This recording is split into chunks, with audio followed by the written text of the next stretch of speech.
கர்த்தருடைய வார்த்தைக்கு நேராக போவோம். மல்கியாவின் புஸ்தகம் 3ஆம் அதிகாரம் 16ஆம் வசனத்தை சேர்ந்து படிப்போம். அப்பொழுது கர்த்தருக்கு பயந்தவர்கள் ஒருவரோடு ஒருவர் பேசிக்கொள்வார்கள். கர்த்தர் கவனித்து கேட்பார். கர்த்தருக்கு பயந்தவர்களுக்காகவும் அவருடைய நாமத்தை தியானிக்கிறவர்களுக்காகவும் ஞாபக புஸ்தகம் ஒன்று அவருக்கு முன்பாக எழுதப்பட்டிருக்கிறது. அநேக பல வாரங்களாக நாம் கர்த்தருடைய நாமத்தை குறித்து நாம் பார்த்து கொண்டு வருகிறோம். அதில் விசேஷமாக எல் ஷடாய் என்று சொல்லக்கூடிய நாமத்தை குறித்து தான் நாம் பார்க்க ஆரம்பித்தோம். எல் ஷடாய் என்று சொல்லி நம்ம பல தலைப்பின் கீழாக நாம் பார்த்து கொண்டு வருகிறோம். எப்படி கர்த்தர் பொதுவாகவே தேவன் எப்படி போதுமானதுக்கும் அதிகமானவராக இருக்கிறார் என்று சொல்லி ஒரு சில வசனங்களை படித்தோம். அதை தொடர்ந்து இரக்கம் தயவு என்று வரும்போது அதில் எப்படி தேவன் போதுமானதுக்கும் அதிகமானவராக இருக்கிறார் என்று சொல்லி படித்தோம். அதை தொடர்ந்து நம்முடைய ஆசைகளை விட தேவன் எவ்வளவு பெரியவராக இருக்கிறார், நம்முடைய ஆசைகளை காட்டிலும் தேவன் எப்படி எல்ஷடாய் இருக்கிறார் என்று சொல்லி பார்க்க ஆரம்பித்தோம். கடந்த வாரத்தில் நம்முடைய உயிரை கொடுப்பதில் கூட தேவன் அளவுக்கு அதிகமாக கொடுக்கிறார் என்று சொல்லி பார்க்க ஆரம்பித்தோம். வேத புத்தகத்திலே பார்த்திங்கன்னா பொதுவாகவே மனிதனுக்கு என்று நியமிக்கப்பட்ட வயது என்று சொன்னாலே எங்கள் ஆயுசு நாட்கள் 70 வருஷம். சங்கீதம் 90 சங்கீதக்காரர் சொல்கிறார், எங்கள் ஆயுசு நாட்கள் 70 வருஷம். பலத்தின் மிகுதியால் 80 வருஷமாக இருந்தாலும் அதன் மேன்மையானது வருத்தமும் சஞ்சலமுமே அது சீக்கிரமாக கடந்து போகிறது, நாங்களும் பறந்து போகிறோம் என்று சொல்கிறார். அவர் சொன்னது உண்மை. ஏனென்று சொன்னால் மனிதர்களுடைய ஆயுசு நாட்கள் குறைக்கப்பட்டு விட்டது. ஏன் குறைக்கப்பட்டது, எதனால் குறைக்கப்பட்டது என்பதெல்லாம் கடந்த வாரத்தில் உங்களோடு அதைகளை பற்றி நாம் தியானிக்க ஆரம்பித்தோம். ஆனாலும் தேவனாய கர்த்தர் துன்மார்க்கன் கூட இந்த உலகத்தில் 120 வருஷம் உயிர் வாழ வேண்டும் என்று தேவன் விரும்புகிறார் இன்றைக்கு. ஆனால் துன்மார்க்கனுக்கே 120 வயசு என்று சொன்னால் நீதிமானுக்கு வேதத்தில் வயது நிர்ணயிக்கப்படவில்லை. நீங்கள் எவ்வளோ நாட்கள் உயிர் வாழ வேண்டும் என்பது உங்களுடைய பொறுத்து இருக்கின்றது, நம்முடைய விசுவாசத்தை பொறுத்து இருக்கின்றது, நம் கர்த்தரை நம்பி இருக்கின்றதை பொறுத்து இருக்கின்றது. ஆனால் 70 வயசு வரையிலும் எல்லாருக்குமே நியமிக்கப்பட்ட ஒன்றாக இருக்கின்றது. எல்லாருக்கும் நியமிக்கப்பட்ட ஒன்றாக இருந்தாலும் 70ஓட கதை முடிஞ்சிருச்சா என்று கிடையாது. அதற்கு மேலே எவ்வளவு நாட்கள் வேண்டுமானாலும் இந்த உலகத்தில் வாழலாம் என்பதை பற்றி தான் நம்ம தியானிக்க ஆரம்பித்தோம். அதை எப்படி தேவன் நம்முடைய உயிரை பெருக்கி தருவதிலே அவர் எல்ஷடாயாக இருக்கிறார் என்று சொல்லி பார்க்க ஆரம்பித்தோம். உயிருக்கும் ஜீவனுக்கும் வித்தியாசம் இருக்கிறது. உயிர் என்று சொன்னால் ஜூகே என்று சொல்லக்கூடிய எபிரேய வார்த்தை பயன்படுத்தப்பட்டிருக்கிறது. ஜீவன் என்று சொன்னால் ஜோயி என்று சொல்லக்கூடிய ஒரு வார்த்தை பயன்படுத்தப்பட்டிருக்கிறது. தேவன் இந்த ரெண்டையும் நம்ம கொடுக்குறார் என்று சொல்லி பார்க்க ஆரம்பித்தோம். ஜீவ சுவாசத்தை அவன் நாசியிலே ஊதினார். சுவாசம் என்று சொல்லக்கூடிய உயிரையும் கொடுத்திருக்கிறாரு. ஜீவன் என்று சொல்லக்கூடிய ஜோயி தேவரகமான ஒரு வாழ்வையும் தேவன் நமக்கு கொடுத்திருக்கிறார்.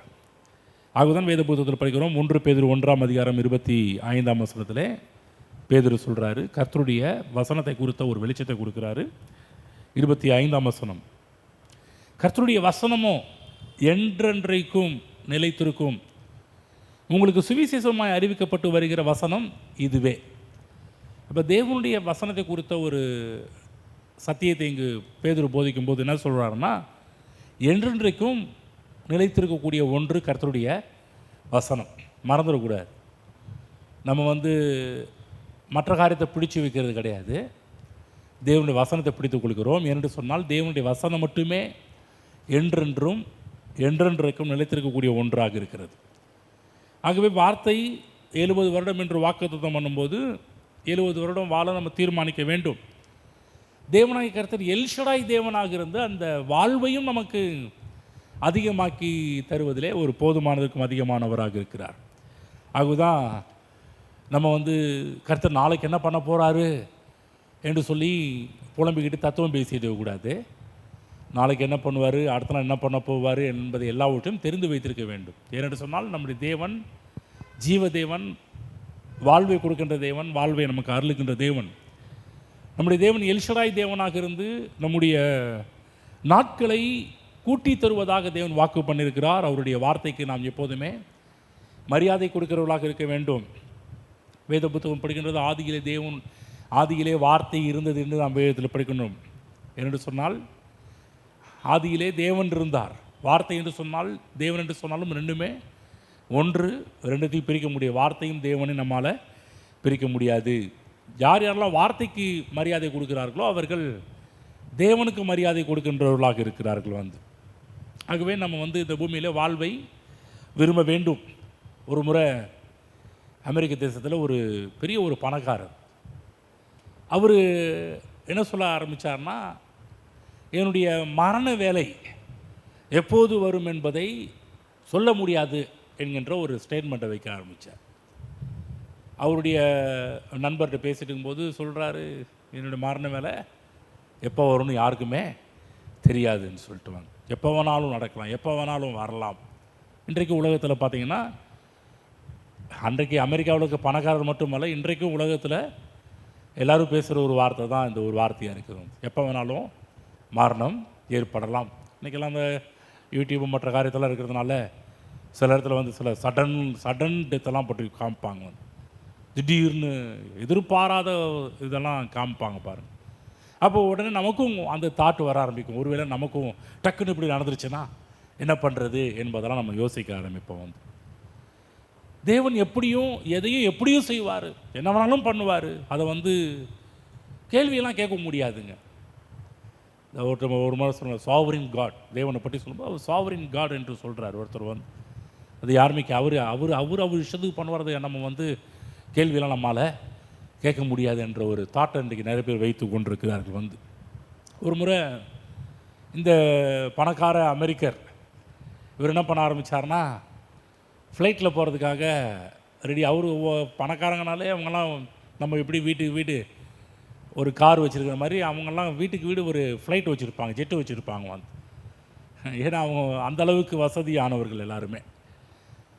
அவர்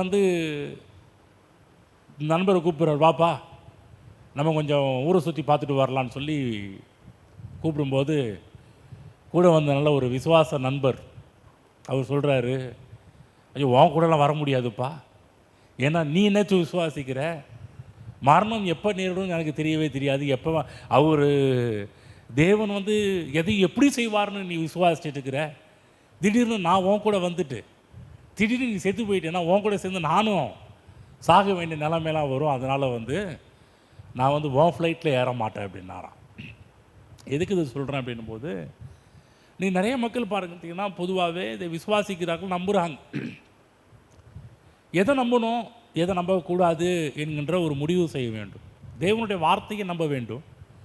பொதுவாக நம்முடைய யூகங்களையும் நம்முடைய கற்பனைக்கு வருவதையும் நம்ம நினைக்கிறதையும் யோசிக்கிறதையும் நம்ம சில இடத்துல எதுலையாவது ஏதாவது ஒரு காரியத்தை பார்த்ததையும் ஒருவேளை நமக்கு இப்படி சடனாக ஏற்பட்டுச்சுன்னா என்ன பண்ணுறதுன்னு சொல்லி யோசிக்க கூடாது. தேவனுடைய வார்த்தையை மட்டுமே நாம் யோசிக்கிறவர்களாக காணப்பட வேண்டும். ஆகவே முதலாவது தேவனுடைய வார்த்தையின் பிரகாரமாக 70 வருஷத்தை நம்ம தீர்மானிக்க வேண்டும்.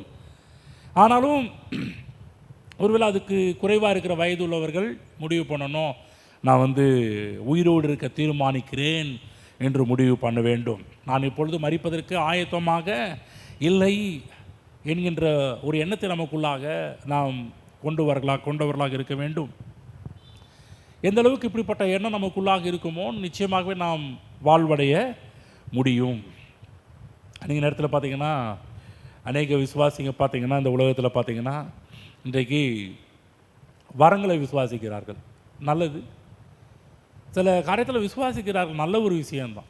ஆனால் நம்ம என்ன சொல்கிறோம் அப்படின்னா, வரங்களை விசுவாசிக்கிற நாம் நீடிய வாழ்வை விசுவாசிப்போம், தேவன் உயிரையும் அதிகமாக கொடுப்பார் என்பதை விசுவாசிப்போம்.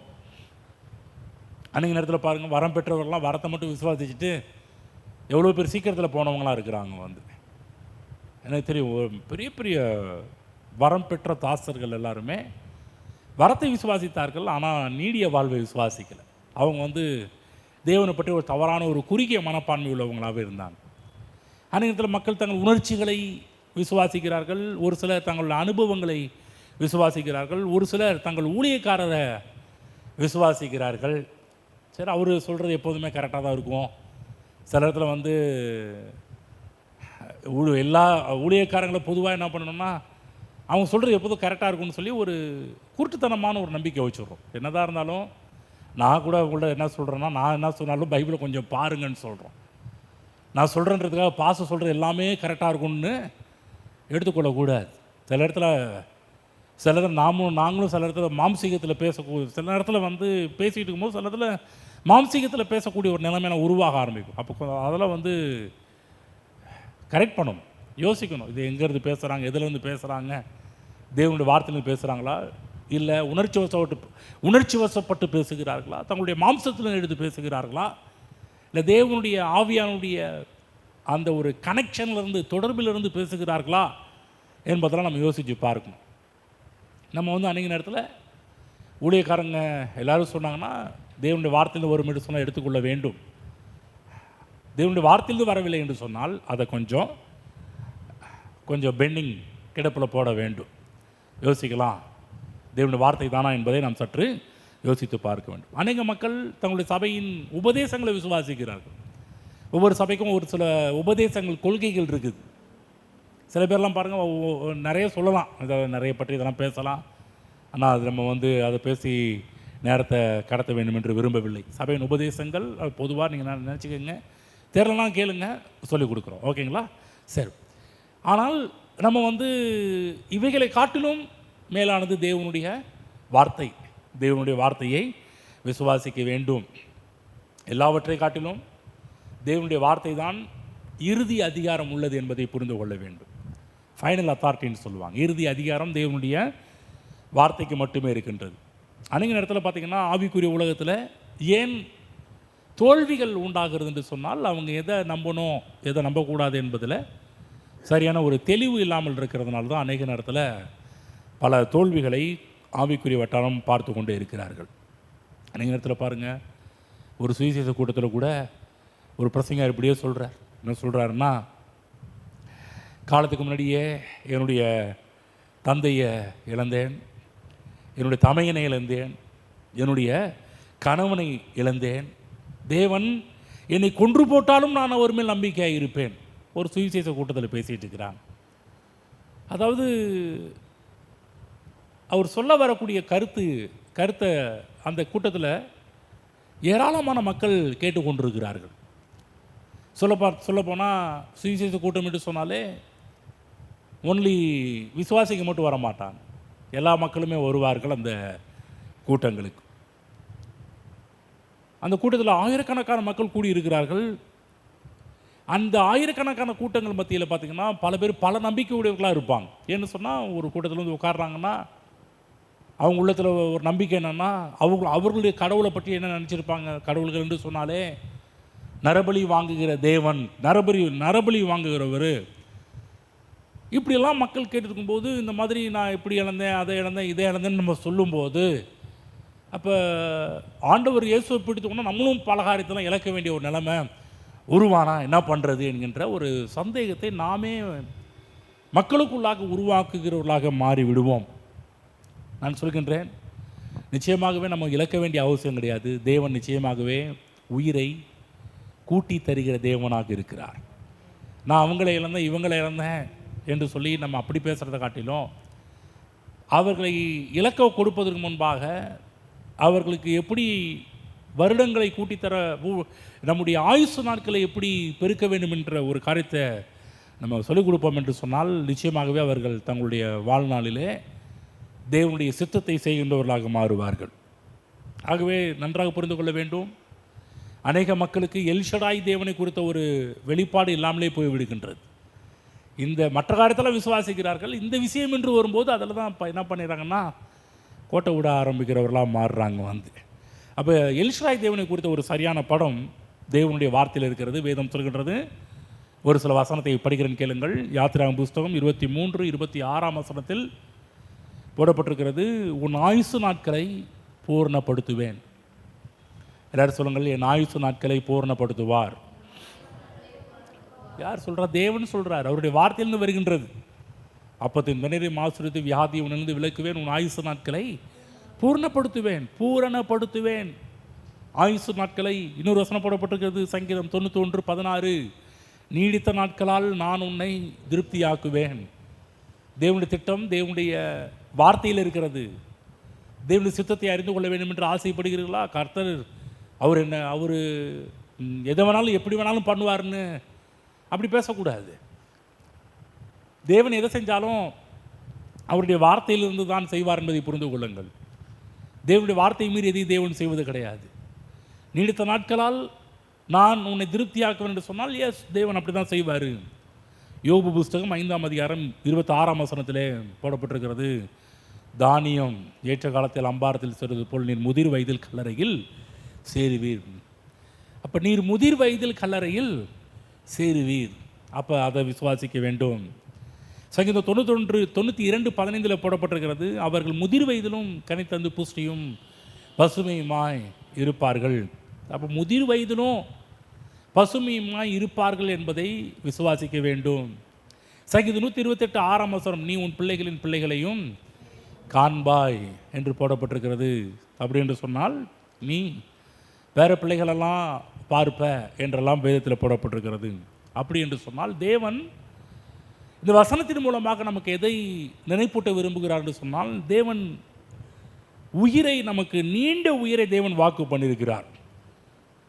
ஆனால் இந்த வாக்கு தத்தங்கள் எல்லாம் ஆட்டோமேட்டிக்காக நமக்கு பலிக்காது.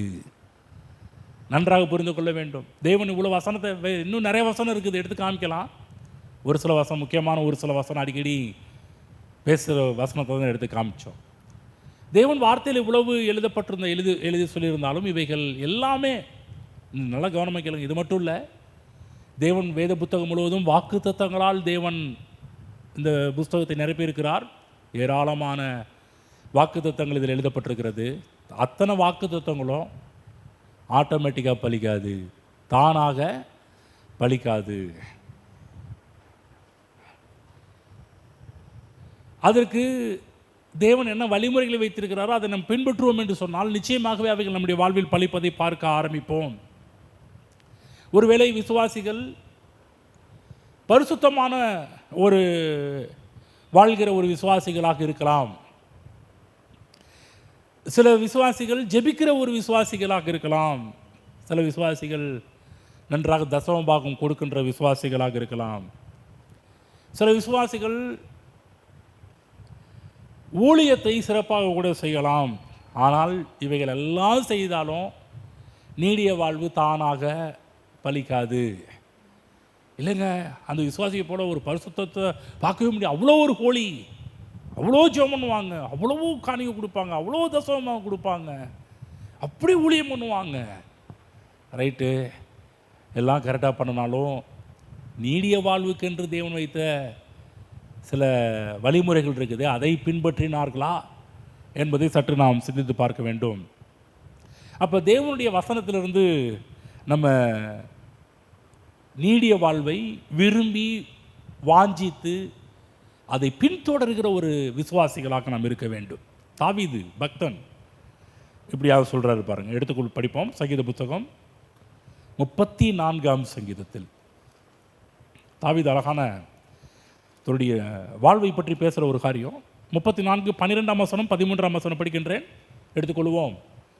நன்மையை காணும்படி ஜீவனை விரும்பி நீடித்த நாட்களை அபேட்சிக்கிற மனுஷன் யார்? விரும்புகிற மனுஷன் யாரு? ஜீவனை விரும்பி. ஆமென். ஜீவனை விரும்பி சொல்லுங்க, விரும்பி. நல்லா சொல்லுங்க, விரும்பி. ஜீவனை விரும்பி நீடித்த நாட்களை அபேட்சிக்கிற மனுஷன் யார் சொல்லிட்டு என்ன சொல்கிறாரு? 13ஆம் வசனம் அதுக்கு சில கண்டிஷன் அப்ளை சொல்கிறாரு. ஜீவனை விரும்பி நீடித்த நாட்கள் இந்த பூமியில் வாழ வேண்டும் என்று ஆசைப்படுகிறாயா? அப்படி என்று சொன்னால் உன் நாவை பொல்லாப்புக்கும் உன் உதடுகளை கபட்டு வசனிப்புக்கும் விலக்கி காத்துக்கொள். கவனிச்சிங்களா?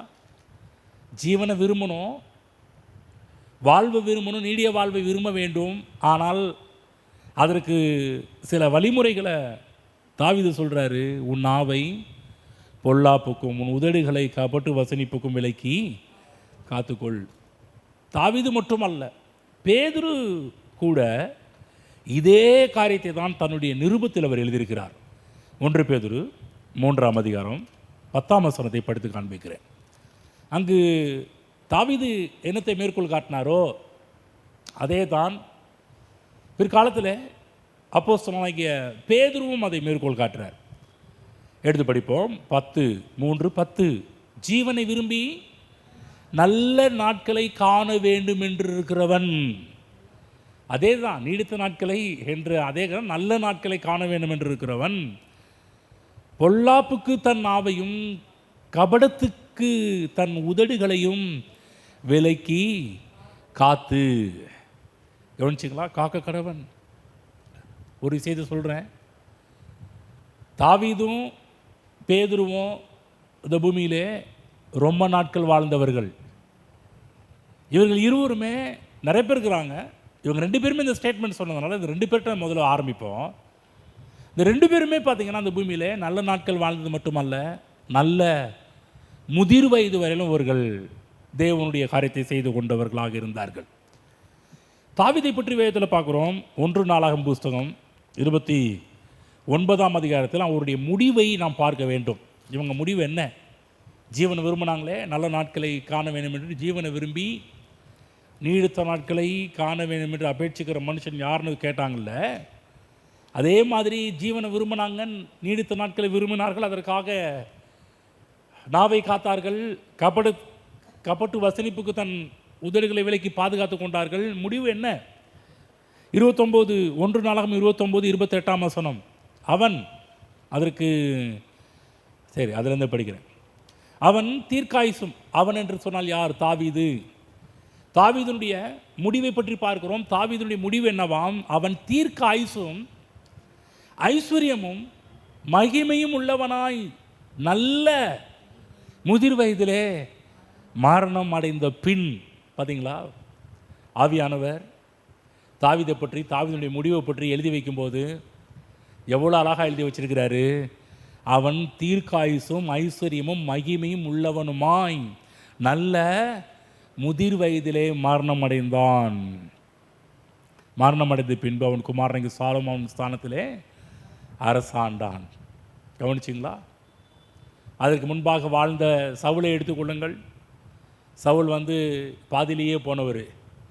பாதியில் போனது மட்டுமல்ல, அவருடைய மரணமே ஒரு தற்கொலை செய்து கொண்டார். அந்த அளவுக்கு மரணம் கொஞ்சம் கோர மரணமாக இருந்தது.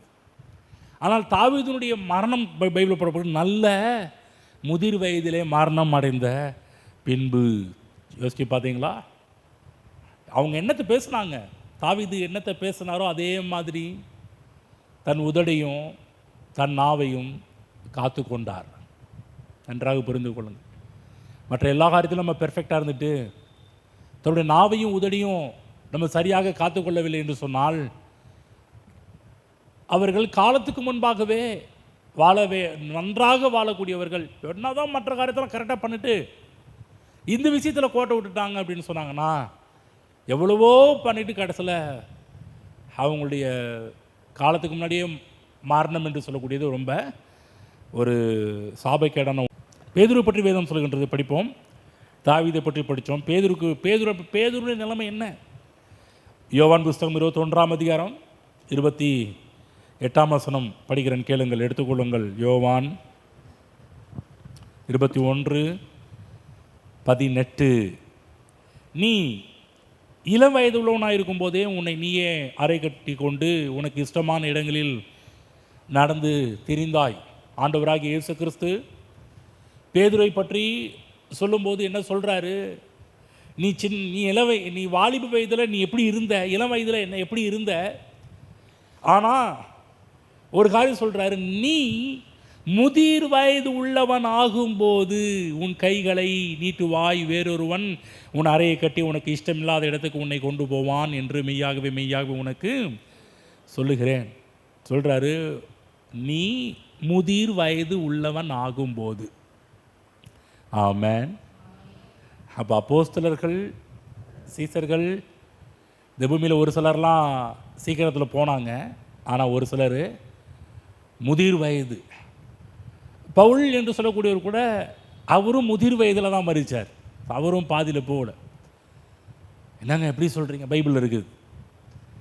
அவர் முதிர்ந்த வயதில் தான் சில காரியத்தெல்லாம் பிலமோனுக்கு சில காரியத்தை சொல்கிறத நம்ம வேதத்தில் பார்க்க ஆரம்பிக்கின்றோம்.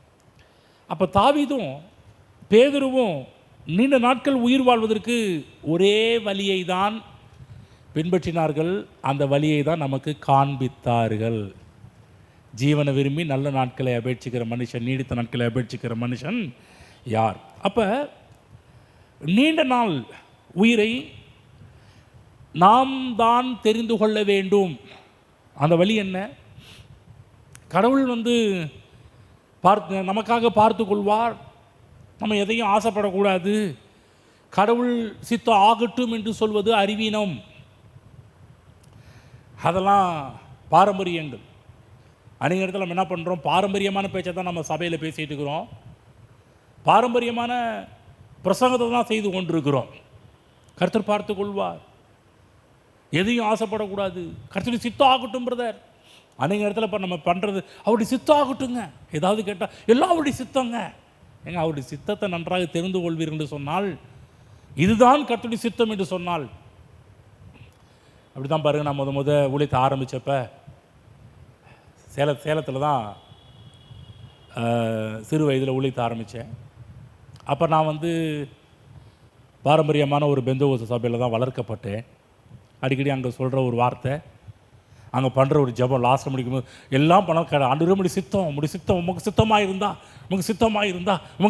இருந்தா அந்த ஒரு வார்த்தையை அடிக்கடி அவங்க ப்ரேயர் பண்ணி நானும் என் மைண்டில் என்ன ஃபிக்ஸ் ஆச்சுன்னா, உங்களுக்கு சித்தமாக இருந்தா இப்படி பண்ணுங்க ஆண்டவரே, உங்களுக்கு சித்தமாக இருந்தால் அப்படி பண்ணுங்க ஆண்டவரேன்னு சொல்லி நானும் அங்கே என்ன கற்றுக்கிட்டேன்னு அதை ஜெபம் பண்ண ஆரம்பித்தேன்.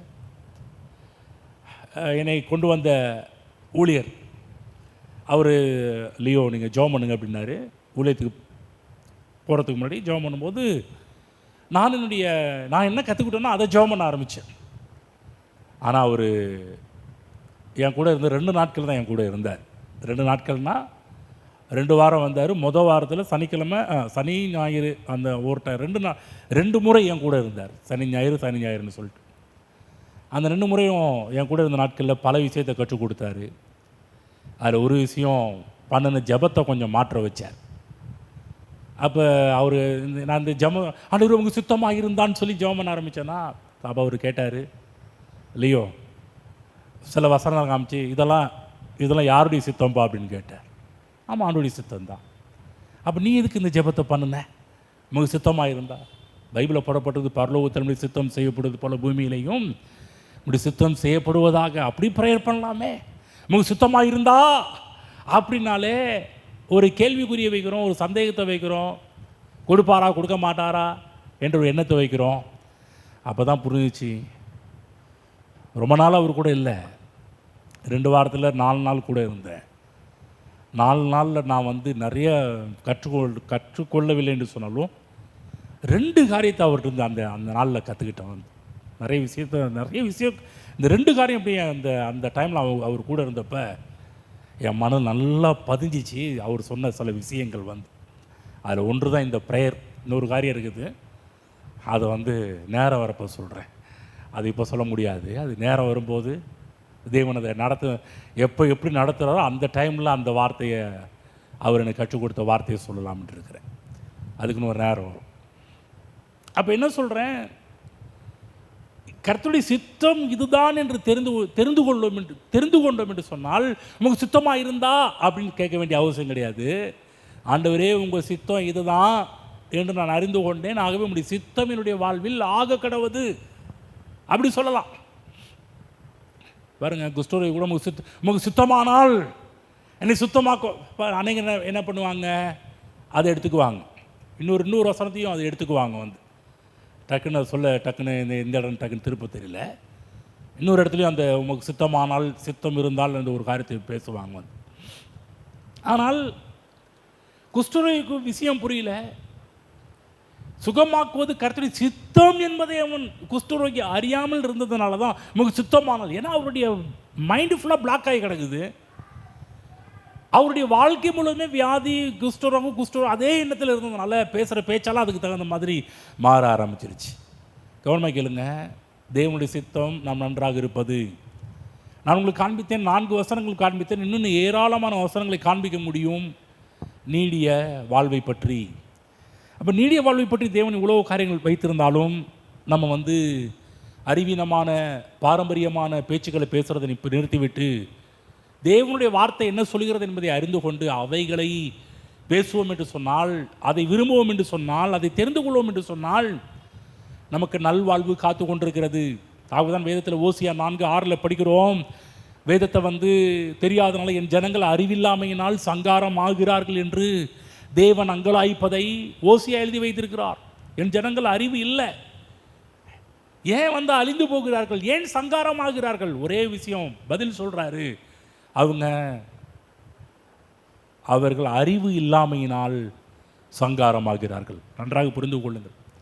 இன்றைக்கு எல்லா விதமான அழிவுக்கும் சங்காரத்துக்கும் ஒரே காரணம், தேவனை குறித்து சரியாக நாம் அறிந்து வைத்திருக்காததினால் ஏற்படுகின்ற விளைவுகள் என்பதை நன்றாக நம்முடைய மனதில் பதித்துக் கொள்ள வேண்டும். அதே போல தேவன் நமக்காக நீடிய வாழ்வை அவர் தெரிந்து கொள்ள மாட்டார். நன்றாக புரிந்து கொள்ளுங்கள். ஆண்டவர் எனக்காக நீங்கள் பார்த்துக்கங்க, நீங்கள் தெரிந்துக்கங்க அப்படி இல்லை சொல்ல மாட்டார். தெரிந்து கொள்ளக்கூடிய உரிமையை தேவனால் நமக்கு கொடுக்கப்பட்டிருக்கிறது. தெரிந்து கொள்ளக்கூடிய உரிமை இங்கே இருக்கிற ஒவ்வொருவருக்கும் நாம் கொடுக்கப்பட்டிருக்கிறது. ஏனென்று சொன்னால் தேவனாகிய கர்த்தர் நம்மை ஒரு பொம்மையை போல உருவாக்கவில்லை. ஆமென். இங்கே இருக்கிற ஒவ்வொருவருக்கும் தெரிந்து கொள்ளக்கூடிய ஒரு ஆற்றலோடு தான் தேவன் என்னை உங்களை உண்டாக்கி வைத்திருக்கிறார். ஆகவே நீண்ட நாட்களுடைய வாழ்வை கூட தேவன் திணிக்க மாட்டார். கவனிச்சிங்களா? நீண்ட நாட்கள் வாழ்வை நாம் விரும்ப வேண்டும் என்று தாவீதும் குறிப்பிடுகிறார். ஜீவனை விரும்பு என்று சொல்லி பேதுருவும் குறிப்பிட்டு பேசுகிறார். ஆமென். விரும்பணும். சாவை விரும்பணும்னா சாவு வரும், வாழ்வை விரும்பணும்னா வாழ்வு வர ஆரம்பிக்கும். ஆகவே விரும்புவதன் மூலமாக நாம் மனதில் நீண்ட வாழ்வை தெரிந்து கொள்கிறோம். அதாவது நீடிய வாழ்வு, நீண்ட வாழ்வு, நம்முடைய ஆயுசின் வருடங்கள் எப்படி அதிகமாகிறது என்று சொன்னால் நம்முடைய எண்ணங்களில் முதலாவது அவைகளை தெரிந்து கொள்ள வேண்டும். அதாவது முதல் அது எங்கு ஸ்டார்ட் பண்ணுற ஒரு இடம், நம்முடைய மனதிலே நாம் அவைகளை தெரிந்து கொள்ள வேண்டும். ஆமென். சொல்லுங்கள், மனம் ரொம்ப முக்கியம். புரிஞ்சுச்சுங்களா?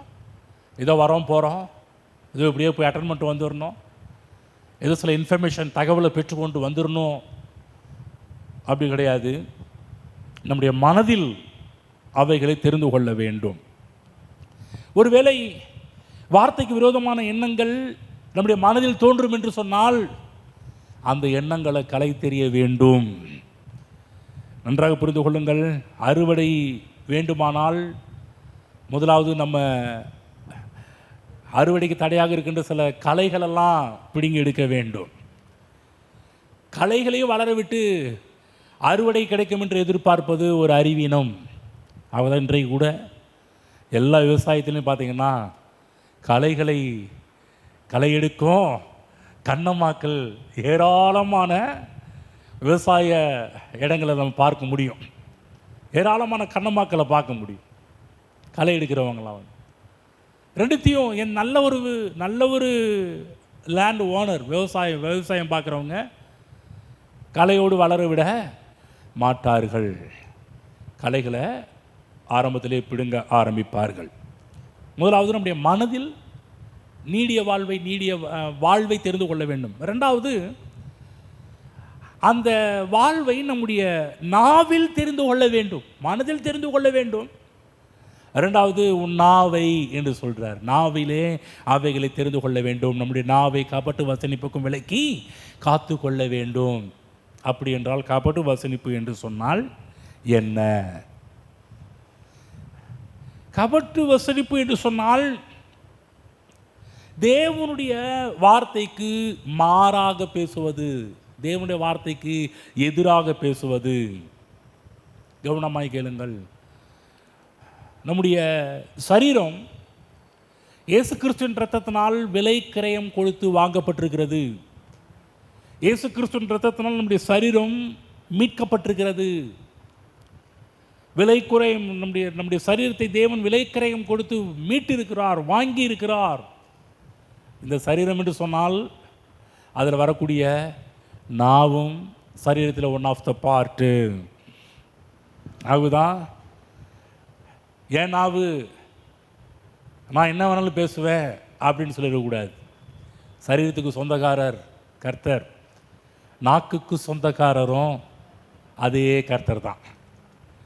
சரீரத்துக்கு சொந்தக்காரராக இருக்கிற அவரே தான் நாக்குக்கும் கண்ணுக்கும் சரீரத்தில் இருக்கிற ஒவ்வொரு அவயங்களுக்கும் அவர் தான் ஓனர், அவர் தான் உருவாக்குனவர். ஆகவே தேவனுடைய வார்த்தையை பேசும்படி நம்முடைய நாவை நாம் உபயோகிக்க வேண்டும். இஷ்டத்தையும் கண்டதையும் பேசுகிறதுக்கு நம்முடைய நாவு கொடுக்கப்படவில்லை. அப்போ நம்மை குறித்து தேவனுடைய வார்த்தை என்ன? நீண்ட நாட்கள் உயிர் வாழ்வது தான் தேவனுடைய வார்த்தையாக இருக்கின்றது. ஆகவேதான் நம்முடைய நாவிலே நீடிய வாழ்வை மாத்திரம் உச்சரிக்க வேண்டும் என்று தேவன் எதிர்பார்க்கிறார். நம்முடைய நாவு எதெல்லாம் பேச வேண்டும் என்று தேவன் விரும்புகிறாரோ அதை பேச வேண்டும் என்று தேவனை எதிர்பார்க்கிறார். நம்முடைய எதெல்லாம் பேசக்கூடாதுன்னு தேவன் விரும்புகிறாரோ அதை நம்ம பேசக்கூடாது. எதை பேச வேண்டும் என்று தேவன் விரும்புகிறாரோ அதை நம்முடைய நாவில் பேசக்கூடியவர்களாக நாம் இருக்க வேண்டும். ஆமென். புரியுதுங்களா? இதை மிகுந்த எச்சரிக்கையோடு மிகுந்த கவனத்தோடு செய்யும்போது தேவன் எல்ஷடாய் தேவனாக இருந்து நம்முடைய ஆயுசு நாட்களையும் பெருக்கி தர ஒரு வல்லவராக இருக்கிறார். இது கரெக்டாக பண்ணால் போதும். நம்முடைய மனமும் நம்முடைய நாவும் ரொம்ப ரொம்ப முக்கியம். அதைத்தான் தாவீதும் சொல்கிறாரு, அதைத்தான் பேதுருவும் சொல்கிறார். ரெண்டு பேருமே ஒரே காரியத்தை தான் அவங்க பேசுகிறாங்க. நாவு மனதில் கொண்டு போய் பதித்துக்கொள், ஜீவனை விரும்பு. இது விருப்பன்றது எங்கே உருவாகிறது? ஆத்மாவிலே மனதிலே உருவாகின்ற ஒரு செயல்பாடு. அடுத்தது நாவு ரொம்ப முக்கியம், சரீரத்தில் உண்டாகி இருக்கின்ற ஒரு நாவு. ஆகவே தான் கிறிஸ்தவ ஜீவம் என்பது அநேகர் எண்ணுவது போல வெறும் உபவாசிப்பதும் வெறும் ஜெபிப்பதும் கண்ணீர் விடுவது மட்டும் அல்ல. திரும்ப சொல்கிறேன், அதுக்கெல்லாம் நம்ம எதிரி அல்ல.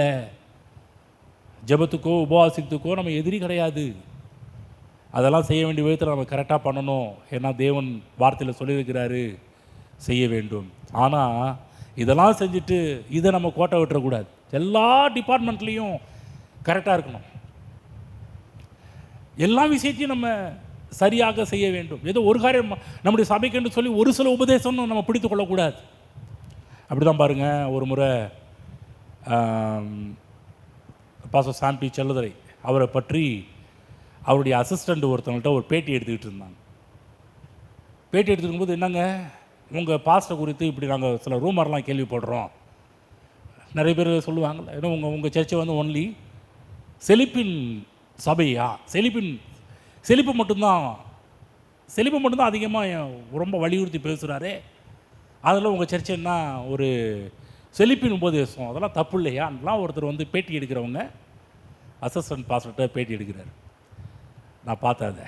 அப்போ அவர் சொல்கிறாரு, அசிஸ்டன்ட் பாஸ் சொல்கிறாரு, நீங்கள் சாம் அவரை குறித்து நீங்கள் செழிப்பு மட்டும் தான் கேட்டிருக்கிறீங்க, மற்றதெல்லாம் கேட்டிருக்கிறீங்களா? இன்றைக்கி யூடியூப் சேனலில் போனால் ப்ளேலிஸ்ட்டில் போனீங்கன்னா அவர் பேசாத டாப்பிக்கே கிடையாது. எல்லா டாப்பிக்கும் உள்ளே பேசியிருக்கிறார். எல்லா டாப்பிக்கும் உள்ளே இருக்குது. நம்ம என்ன பண்ணுறோம், இல்லைங்க இவர் வந்து இதுக்குரியவர், இதை மட்டும்தான் அவர் வந்து வலியுறுத்தி பேசுகிறாருன்னு சொல்லிட்டு நம்ம என்ன பண்ணுறோம், ஒரு காரியத்தில் நம்ம போயிட்டுருக்குறோம். எல்லா டாப்பிக்கிலும் உள்ளே போயிட்டு வந்தவங்க, எல்லா டாப்பிக்கும் அவர்கிட்ட இருக்குது. எந்த ஒரு டாப்பிக்கை பேசினாலும் கரெக்டாக நிதானமாக கரெக்டாக அதை கொடுக்க வேண்டிய விதத்தில் கரெக்டாக கொடுக்க வேண்டும் என்று அவர்கள் எண்ண முடியவர்கள். அப்படிப்பட்ட ஆட்கள். ஒரு காரியத்தை மட்டும் கிடையாது. ஆகவே தான் பாரு, நம்ம கூட இதை ஒரு காரியத்தை மட்டும் போதிச்சுட்டு போகிறது கிடையாது, ஒரு விஷயத்தை மட்டும் நம்ம சொல்லிட்டு போகிறது கிடையாது. எல்லாமே போதிக்க வேண்டும். எல்லா போதனையும் இருக்கின்றது. செழிப்பு மட்டும் கிடையாது. சில இடத்துல செழிப்பை மட்டும், சில இடத்துல வந்து கொஞ்சம் அதிகமாக பேசும்போது மக்கள் என்னங்க அவங்க மற்றெல்லாம் கேட்காம இது மட்டும் கேட்கறதுனால தப்பாக தோன்றுகிறது. ஆனால் அது எவ்வளோ நல்ல விஷயம், அதனால் எவ்வளோ நல்ல காரியங்கள் இருக்குது. அதை பற்றி அதையும் தெரிந்து கொள்ள வேண்டும், மற்ற காரியத்தையும் புரிந்து கொள்ள வேண்டுமே. நம்ம ஒன் சைடாக ஒரு காரியத்தை மட்டும் பின்பற்றி போகிற ஆட்களாக நாம் இருக்கக்கூடாது. ஆகவே தான் ஒன்லி ஜபம் உபவாசம் அது மட்டும் கிடையாது பாருங்கள், அது இருக்குது. அதே போல் மற்ற காரியங்கள் இருக்குது. அதே போல் நீடிய வாழ்வும் இருக்கிறது. ஆமென்.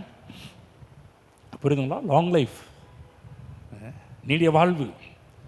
ஆகவே நன்றாக புரிந்து கொள்ள வேண்டும். என்ன புரிந்து கொள்ள வேண்டும் என்று சொன்னால், இவைகளை எல்லாம் கொண்டு போய் நம்முடைய மனதில் கொண்டு போய் வைக்க வேண்டும். இன்றைக்கு மனிதன் தேவனோடும் அவருடைய வார்த்தையோடும் தொடர்பு உள்ளவங்களாக இருக்கிறார்களோ, அவர்கள் கிறிஸ்துவ ஜீவியத்தில் மிகவும் மிக முக்கியமான ஒரு ஆட்கள் என்பதை நாம் புரிந்து கொள்ள வேண்டும். ஜெப மனிதன் முக்கியமான என்பதை கிறிஸ்தவன் உலகம் மறந்துவிட்டது. அதே போல் அவனுடைய எண்ணங்களும் வார்த்தைகளும் மனிதனுடைய எதிர்காலத்தை நிர்மாணிக்கக்கூடிய ஒன்று என்பதையும் மறந்து விட்டார்கள். எல்லாரும் சொல்லுங்கள், எண்ணமும் வார்த்தையும் மிக மிக முக்கியம். ஆகவே தேவன் நீங்கள் நீடிய வாழ்வு வாழ வேண்டும் என்று விரும்புகிறார். அதையே பேசினார், அதை தான் தேவனுடைய வார்த்தையில் அவர் எழுதி வைத்திருக்கிறாரு. அப்போ நம்முடைய வாழ்க்கையில் நீடிய வாழ்வு பலிக்க வேண்டும் என்று சொன்னால் நாமும் அதையே மனதில் கொண்டு போய் எண்ண வேண்டும், அதையே வாயில பேச வேண்டும். சொல்லுங்கள், மனதில் எண்ணுங்கள், வாய் திறந்து பேசுங்கள். ஆமென். புரிஞ்சு நல்லா மனதில் கொண்டு போய் புரிய வைத்துக் கொள்ளுங்கள். இவைகளெல்லாம் விசுவாசிகள் ஒரு இடத்துல அப்படி தான் பாருங்கள். ஒரு ஆராதனையில் ஒரு பாஸ்டர் பிரசங்கம் பண்ணுறார், கர்த்தர் கொடுத்தார், கர்த்தர் எடுத்தார். நன்றாக புரிந்து கொள்ள, கர்த்தர் கொடுக்கிறவருடைய கர்த்தர் எடுக்கிறவர் கிடையாது. அன்றைக்கு நேரத்தில் பாருங்கள், இதெல்லாம் எங்கே அதிகமாக பேசுவாங்கன்னா அடக்க ஆராதனைகளை பேச ஆரம்பிப்பாங்க.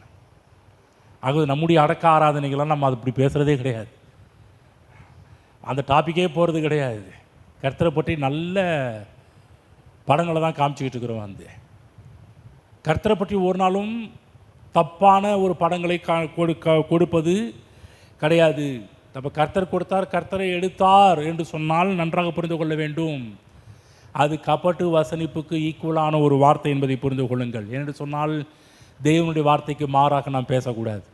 அப்போ நீ கேட்கலாம், பைபிளில் தானே கர்த்தர் கொடுத்தார், கர்த்தர் எடுத்தால் எழுதப்பட்டிருக்குதே, அப்போ நாங்கள் பைபிள் வசனம் தானே பேசுகிறோம். ரைட்டு, பைபிள் வசனம் தான் பேசுகிறீங்க. பைபிளில் யார் பேசின வார்த்தையை பேசுகிறீர்கள்? மனிதன் பேசின வார்த்தையை பேசுகிறீர்களா, அல்லது தேவன் பேசின வார்த்தைகளை பேசுகிறீர்களா, அல்லது பிசாசு பேசின வார்த்தைகளை பேசுகிறீர்களா? பைபிளில் நிறைய பேர் பேசின வார்த்தைகள் இருக்குது. ஆகதான் வேதம் சொல்லுகின்றது, பகுத்து போதி. தேவநாய கர்த்தர் பவுலை கொண்டு தீமோத்தேயு சொல்கிறாரு, எப்பா வேதத்தை நிதானித்து பகுத்து போதிக்கிறவனா இரு அப்படின்றார். பகுத்து போதிக்கணும், சரியாக போதிக்கணும். ஏதோ சும்மா இதான் பைபிள் வசனம் சொல்லி டக்குன்னு எடுத்து போதிச்சிடாத, அதுவாக தான் கொஞ்சம் யோசித்து என்ன பேச போகிறோன்னு கவனித்து பேசுன்றார். இது தங்க வசனம் மாதிரி எடுத்து கர்த்தர் கொடுத்தார், கர்த்தர் எடுத்தார்னு பேசுகிறாத. அது யார் பேசினா? யார் பேசினான்னு சொன்னால் யோபு பேசின வார்த்தைகள். யோபு எந்த எந்த விதங்களில் அவைகளை பேச ஆரம்பித்தார், எந்த சூழ்நிலையில் அவைகளை பேச ஆரம்பித்தார் என்பதையும் சற்று சிந்திக்கணும். பைபிளில் நிறைய வசனங்கள் இருக்கும்போது ஆகதான் வேத வியாக்கியானங்கள் சொல்கிறாங்க, முன்னாடி படி பின்னாடி படி அப்படின்னுவாங்க. இல்லைன்னு சொன்னால் முந்தைய அதிகாரம் பிந்திய அதிகாரம் படிங்க அப்படின்னுவாங்க. இல்லைன்னு சொன்னால் புரியவே இல்லையா, அந்த புஸ்தகத்தையே படி அப்படின்னுவாங்க. நன்றாக புரிந்து கொள்ள முடியும். பாருங்கள், அந்த இடத்துல அந்த வசனத்தை நம்ம என்ன பண்ணக்கூடாதுன்னா வாக்குத்தத்தமாக எடுத்து நம்ம பேசக்கூடாது என்று சொன்னால், பிற்காலத்தில் வேத வல்லுநர்கள் அதை எழுதும்போது சொல்கிறாங்க, யோபினுடைய பாடுகள் ஒன்லி 9 months, 9 மாதங்கள் மட்டும்தான் யோபு அந்த பிரச்சனையை அனுபவித்தார். கடைசியில் கிளைமேக்ஸில் யோபு ஒரு முடிவுக்கு வந்தார், ஒரு வெளிச்சத்துக்கு வந்தார். தேவனை குறித்து நல்ல படம் அவருடைய உள்ளத்தில் போச்சு. கர்த்தர் அவர் செய்ய சகலத்தையும் கர்த்தர் செய்ய வல்லவர், நீர் சகலத்தையும் செய்ய வல்லவர், நீர் செய்ய நினைத்த காரியம் ஒன்றும் தடைப்படாது என்பது நான் இப்பொழுது அறிந்திருக்கிறேன். அப்புறம் சொல்கிறார், அதுக்கு முந்தின அதிகாரத்தில் சொல்கிறாரு, ஐயோ நான் என் அறியாததையும் தெரியாததையும் அலப்பினேன் புலம்பினேன் என்று எழுதி வச்சிருக்கிறாரு.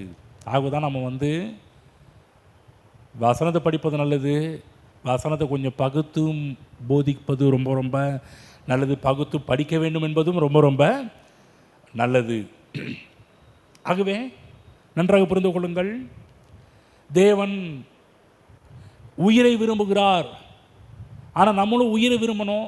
ஆனால் அநேக நேரத்தில் நம்ம தப்பாக பேசி உயிரை நம்முடைய வாழ்வில் கட்டவிழ்த்து விடுவதை காட்டிலும் நம்முடைய வாழ்வில் அநேக நேரத்தில் சாவை கட்டவிழ்த்து விடுகிறோம். ஆகவே தான் காலத்துக்கு முன்னாடியே மக்கள் மறிக்க வேண்டிய ஒரு நிர்பந்தம் ஏற்பட ஆரம்பிக்கிறது. அநேக நேரத்தில் அநேக ஊழியர்கள் ஒரு தற்காலிக ஒரு ஆறுதலை தரலாம். சில நேரத்தில் சில சூழ்நிலைகள் ஏற்படும் போது சில மக்கள் பேசுகின்ற ஒரு வார்த்தைகளெல்லாம் அவர்களுக்கு தற்காலிகமான ஒரு ஆறுதலை தரலாம். ஆனால் அவைகள் நிரந்தரமான நீண்ட வாழ்வை அவர்களுக்கு தராது. ஏன்னு சொன்னால் அவர்கள் சாவை நாவில் திறந்து கொண்டார்கள். திருடனாகிய பிசாசை பற்றி வேதம் சொல்கின்றது, திருடவும் கொல்லவும் அழிக்கவும் வருகிறான் என்று வேறு ஒன்றுக்கும் வரான் என்று போடப்பட்டிருக்கிறது. திருட்டு வேலைக்கு, கொல்ற வேலைக்கு, அழிக்கிற வேலைக்கு காரணம் தேவன் அல்ல. ஆனால் சபை என்ன பண்ணுச்சு? பிசாசு பண்ணுறதெல்லாம் தேவன் சொன்னிச்சு, தேவன் பண்ணுறதெல்லாம் பிசாசுன்னு சொல்ல ஆரம்பிச்சிருச்சு. கவனிக்கணும், தேவனை பற்றி தவறுதலாக நாம் பேசிவிட கூடாது. அநேக இடத்துல சபை ஒரு மனமாக எல்லாரும் தவறுதலாகவே பேச ஆரம்பிச்சுட்டாங்க. மரணத்துக்கு அதிபதி பிசாசானவன் தன்னுடைய அழிவு வேலைகளை செய்வதற்கு மரணத்தின் அதிபதிக்கு நாம் வழியை வகுத்து விட்டோம்.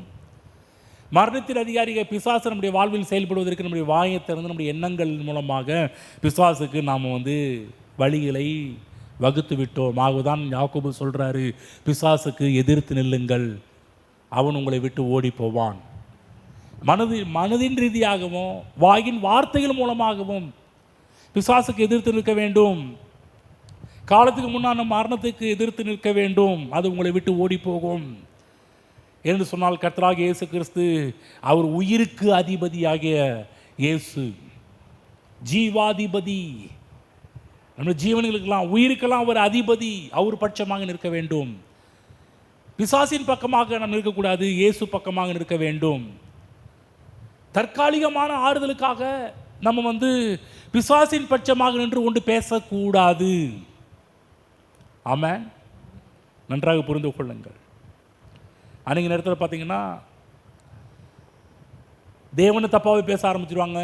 பிசாசு பண்ணுறதெல்லாம் தேவன் பண்ணுறாருன்னு சொல்லி அப்படி காண்பிக்க ஆரம்பித்து விடுவார்கள். தேவனாய் கர்த்தர் சர்வ வல்லவராக இருக்கின்றார். அவருடைய அனந்த ஞானம் மக்களுக்கு புரியாது. வேத வசனத்தில் அவருடைய அனந்த ஞானம் எழுதப்பட்டிருக்கிறது, அவைகளை புரிந்து கொள்ள வேண்டும். அப்போ நம்ம தேவனை பற்றி தவறாக பேசும்போது உயிருக்கு அதிபதியாகிய தேவனை துக்கப்படுத்துகிறவர்களாக நாம் காணப்படுவோம். ஆகவே கொஞ்சம் கவனமாக இருக்க வேண்டும். நம்ம தேவனை தவறுதலாக பேச ஆரம்பிக்கும் போது நம்முடைய குடும்பத்திலே பிசாசின் அழிவின் கிரியைகளுக்கு நாம் இடம் அளித்து விடுவோம். கேர்ஃபுல்லாக இருக்கணும். நம்ம குடும்பத்தில் யாருக்கு அனுமதி கொடுக்கிறோம், யாருக்கு அனுமதி மறுக்கிறோம் என்பதிலே தீவிரமாக இருக்க வேண்டும். அன்றைய நேரத்தில் பார்த்தீங்கன்னா நம்முடைய பேச்சு, எண்ணங்கள் தேவனுடைய வார்த்தைக்கு இசைந்து போவதை காட்டிலும் பிசாசின் காரியங்களுக்கு இசைந்து போகிறதுனால அநேக மக்கள் வாழ்விலே பார்த்தீங்கன்னா எதிர்கால வீழ்ச்சிகளை நாம் பார்த்து கொண்டிருக்கிறோம். அநேக நேரத்தில் மக்கள் வாழ்வது பகலாக வீழ்வதை தான் நாம் அதிகமாக பார்த்து கொண்டிருக்கிறோம். தவறுதலான ஆறுதல், தற்காலிக ஆறுதல். அப்படி தான் பாருங்கள், ஒரு அடக்கத்தில் பார்த்தீங்கன்னா ஒரு அடக்காராதனையில் அவங்க பையன் ஆர்கன் வாசிக்கிறவர், கீபோர்டு வாசிக்கிறவர். அது மட்டும் இல்லை, கீபோர்டு வாசிக்கிறவர் ரொம்ப தேர்ச்சி பெற்றவர். எல்லோரும் ரசித்து அவங்க கீபோர்டை அவர் வாசிக்கிற இசை எல்லாம் ரசித்து கேட்குறவங்க. ஒரு முறை அந்த பையன் இறந்து போயிட்டான். இறந்து போனோன்னுமே அவங்களுக்கு பிரசங்கம் பண்ண வந்த பிரசங்கியார் என்ன ஒரு பிரசங்கம் பண்ணார்னு சொன்னார்னா, பிரதர் கவலைப்படாதீங்க, உங்களுடைய பையன் இன்னைக்கு அருமையாக கீபோர்டு வாசித்தவன் இன்னைக்கு அவன் நம்முடைய பக்தியில் இல்லை, ஆனால் தேவன் பரலோகத்தில் ஆர்கன் வாசிக்கிறதுக்காக அவனை கூப்பிட்டுக்கிட்டாரு அப்படின்னாகலாம். இது கேட்பதற்கு ஆறுதலாக இருக்கும், எதமாக இருக்கும். சில நேரத்தில் நம்ம என்ன பண்ணுறோம், சிலர் ஆறுதல் படுத்துறதுக்காக இப்படிப்பட்ட சின்ன வயசுலேயே ஒருத்தங்க வாலிப வயசுலேயே செத்து போகிறாங்கன்னும் போது நம்ம என்ன பண்ணுறோம், சில ஆறுதல் அந்த நேரத்தில் ஒரு டெம்பரவரி ஆறுதல் கிடைக்கணுன்றதுக்காக நம்ம சில காரியத்தை பேச ஆரம்பிச்சிடும். நான் சொல்லட்டுங்களா, இந்த வார்த்தையை ஏராளமான பிரசங்கியார்கள் பேசியிருக்கிறாங்க. ஒன்றும் இல்லை, நான் சொல்கிற இந்த கதையெல்லாம் பார்த்தீங்கன்னா அநேக அடக்க ஆராதனை இதெல்லாம் கேள்விப்படுவீங்க. வந்து ஏங்க பரலோகத்தில் கோடான கோடி தேவ தூதர்கள் இருக்கிறாங்க. ஏங்க அவர்கள் வாசிக்காத இசையா? அவர் வந்து இன்னும் இசை வேண்டும் என்று சொன்னால் இன்னும் ஏராளமான தேவ தூதர்களை உருவாக்கி இசையை வாசிக்கிறதுக்கு அவர் ரெடி பண்ணி வச்சுருப்பார் வந்து. ஆனால் உங்கள் மகனை எடுத்துக்கிட்டாரு. ஏன் எடுத்துக்கிட்டாரு? பரலோகத்தில் வந்து கீபோர்டு வாசிக்கிறதுக்கு. யோசிச்சு பாருங்கள். இப்படி பேசி நம்ம என்ன பண்ணுறோம்னா தேவனை அவமானப்படுத்துகின்றோம் என்பதை புரிந்து கொள்ளுங்கள். சொல்லும்போது சில பேருக்கு நம்ம ஆறுதலாக இருக்கும். ஆமாம், சரி பரவாயில்ல, இங்கே நம்ம சர்ச்சில் கீபோர்டு வாசிச்சுட்டு இருந்தால் இப்போ ஆண்டவர் எடுத்துக்கிட்டாரு, கர்த்தருடைய நாமத்துக்கே ஸ்தோத்திரம், சரி அங்கே போயாவது கீபோர்டு வாசிக்கிறானே என்று சொல்லி ஒரு ஆறுதலாக இருக்கும். நன்றாக தெரிந்து கொள்ளுங்கள். நான் கேட்கிறேன், எல்ஷடாய் தேவன் நம்முடைய நாட்களை பெருக்கித் தர முடியாதா? முடியும். இப்படி நம்ம பேசுகிற பேச்சினால தேவன் நம்முடைய நாட்களை பெருக்கித் தருகின்ற காரியத்தை நாம் தேவன் நம்முடைய நாட்களை பெருக்கித் தர முடியாத அளவுக்கு நம்முடைய தேவனுடைய கரங்களை கட்டி போட்டு விடுகின்றோம். ஆவிக்குரிய மக்கள் மத்தியில் ஜெபம் இருக்கிறது, ஆவிக்குரிய மக்கள் மத்தியில் உபவாசம் இருக்கின்றது. ஆனால் எல்லாம் இருந்து தேவன் இன்னார் என்ற வெளிச்சம் ஆவிக்குரிய மக்கள் மத்தியில் குறைவாக தான் இருக்கின்றது. ஆகதான் என் ஜனங்கள் அறிவில்லாமையினால், என் ஜனங்கள்னு சொல்கிறேன், என் ஜனங்கள் ஏன் சங்காரமாகறாங்க? எல்லாம் இருக்குது, தேவனை குறித்து ஒரு சரியான ஒரு படம் இல்லையே.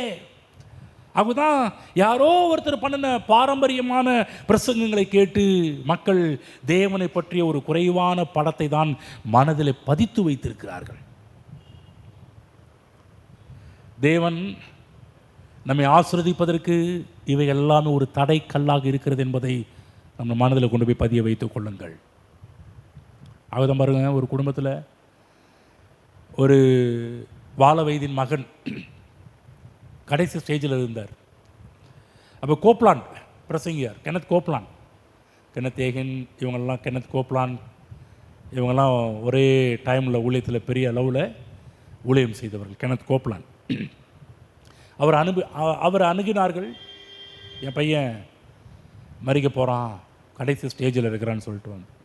அப்போ பாஸ்டர் கோப்லான் சொல்கிறாரு, வாழ வயதின் மரணம் தேவனுடைய சித்தம் அல்ல. அருமையான ஒரு டீச்சிங் பண்ணுறார், அருமையான ஒரு போதனை பண்ணுறார். ஒருவேளை அந்த மரணத்திற்கு பல காரணங்கள் இருக்கலாம், ஆனால் ஒரு நாளும் தேவன் காரணர் அல்ல. பிசாசு தான் உங்களுடைய குடும்பத்துக்கு விரோதியாக இருந்து பல காரியத்தை செய்து கொண்டிருக்கிறான், கிரியை செய்து கொண்டிருக்கிறான். ஆகவே அவனுக்கு எதிர்த்து நில்லுங்கள், அவன் ஓடி போவான் என்பதை அந்த குடும்பத்தில் இருந்து பேசிகிட்டு இருக்கிறாரு. அதே போல் அவங்க அதுக்கு முன்னாடி தேவன் மேலே இருந்த அநேக கசப்பு இருந்துச்சு. தன்னுடைய மகனுடைய வாழ்வை குறித்து ஏராளமான கசப்பை வச்சுருந்தாங்க. வந்து இப்போ தேவனை குறித்து நல்ல மனதில் கொண்டு போய் பதிய வைத்தார்கள், நாவில் பேச ஆரம்பித்தாங்க. குடும்பத்திற்காக, தன்னுடைய மகனுக்காக நீடிய வாழ்வை மனதிலும் நாவிலும் வைக்க ஆரம்பித்தார்கள். இயேசுவின் நாமத்தில் மரணத்துக்கு எதிர்த்து நின்றார்கள், நீடிய வாழ்வை பற்றி கொண்டார்கள். சொல்கிறாங்க, கொஞ்ச நாள்லையே என் மகன் பெரிய ஒரு விடுதலை, மரண பிடியிலிருந்து வெளியே வந்து அருமையான ஒரு வாழ்வை என் மகனுக்கு கர்த்தர் கொடுக்க ஆரம்பித்தார் என்று சொல்லி. ஆமென். ஒருவேளை அநேக பிரசங்கியார் போல கென்னத் கோப்லான் என்று சொல்லக்கூடிய விசுவாச பிரசங்கியாரோ எளிமை நின்று கர்த்தர் கொடுப்பாரு, கர்த்தர் எடுத்துக்குவார், அதெல்லாம் யாருக்கும் தெரியாது, அவர் என்ன நேரத்தில் என்ன செய்கிறாரோ யாருக்கும் தெரியாது, சரி போங்க, அவர் சித்தத்துக்காக காத்துருங்க. சில பேர் பாருங்கள், கடைசியில் என்ன பண்ணுவாங்கன்னா கர்த்தருடைய சித்தத்துக்கு ஒப்பு கொடுத்துருங்கன்னுவாங்க. இந்தமாரி எத்தனை விசுவாசியை சொல்லி கேள்விப்பட்டிருக்கேன் தெரியுங்களா? கடைசி ஸ்டேஜில், கடைசி கட்டத்தில் என்ன சொல்லுவாங்க, இல்லை என்ன ஒரு வார்த்தை, கர்த்தருடைய சித்தத்துக்கு ஒப்பு கொடுத்துருங்க, வேறு வழி இல்லைங்க. ஏன் கர்த்தருடைய சித்தத்துக்கு ஒப்புக்கணும் என்ன அர்த்தம்? அவர்களுடைய மனதில் இருப்பதெல்லாம் கர்த்தருடைய சித்தத்துக்கு ஒப்பு கொடுங்கன்னு சொல்கிற ஒரு வார்த்தை என்னன்னா சாவு, மரணம். அவர் நினைத்து கொண்டிருக்கிறார்கள் அதெல்லாம் கர்த்தருடைய சித்தம். நான் ஆரம்பத்தில் படித்தோம் பாருங்கள், கர்த்தருடைய சித்தம் என்றால் என்ன? தேவன் நீடிய வாழ்வு தான் தேவனுடைய மனதில் இருக்கிறது என்பதை புரிந்து கொள்ளுங்கள். ஆகவே நான் என்ன சொல்கிறேன், மக்களுக்கு தற்காலிகமான ஆறுதல் சொல்வது ஊழியம் அல்ல. எழுந்து நிற்போம். அதுதான் நாம் அதுதான் ஃபாலோ பண்ணுறோம். திரும்ப சொல்கிறேன், தற்காலிக ஆறுதல் சொல்வது ஊழியம் அல்ல, டெம்பரரி கம்ஃபர்ட். அவங்களுக்கு அந்த நேரத்தில் கொஞ்சம் இதமாக இருக்கும், அப்படி சொல்லக்கூடாது. மரணத்தின் பிடியிலிருந்து மக்களை விடுவிப்பது தான் உண்மையான ஊழியம். தேவனை குறித்து சரியான படத்தை மக்களுக்கு போதிப்பதுதான் சரியான ஊழியம். ஊழியர்கள் தேவனை குறித்து அறிவு இல்லை என்று சொன்னால் மிகுந்த துக்ககரமான ஒரு காரியம்.